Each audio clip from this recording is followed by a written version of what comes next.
Ei muuten lähde Nino. Ei lähe. Ei lähe. Hyvä kunnon otteet vaan saman tien sieltä. Joo. Ja sitten muuta kuin temppuja. Sekä kiinni vaan temppuja. Koko ajan kiinni. Tän kovaa kiinni. Tasapaino.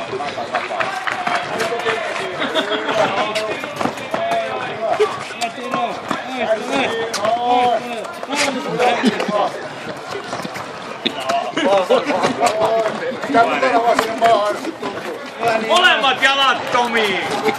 Sit se on molemmat jalat!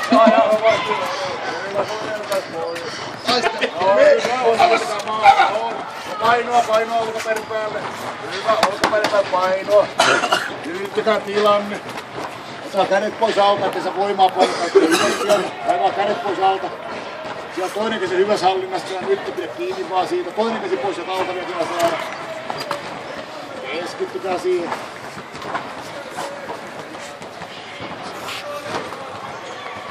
Nino ei muuten laitettu. Heitapa laittaa rauta nyt siihen toiseen käteen kiinni sitten. Yksi käsi vaan rauta valmiina. Älä päästä karkuusta käyttää, älä päästä ottaa käsiä kiinni yhteen. Se pirun vahva.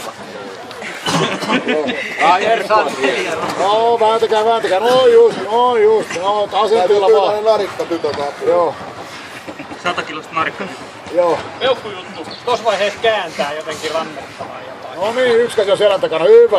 No, nyt hallinta vaan täydellistä.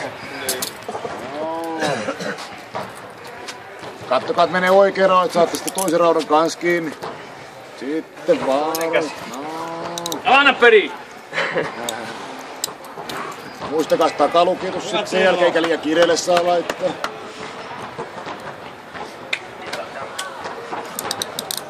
Otan tuolla YouTubeen. Takalukitus sitten.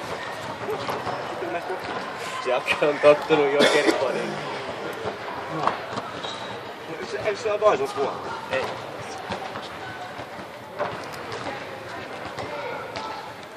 Sitten käsistä ja oven parilla. Se on helppo. Mennään. Veisos se. Katsos Nino. Sitten kuljetetaan jaloistakin. Älä nosta jaloista. Sitten punaiselle viivalle, että homman loppuun. Hienoa, aplodit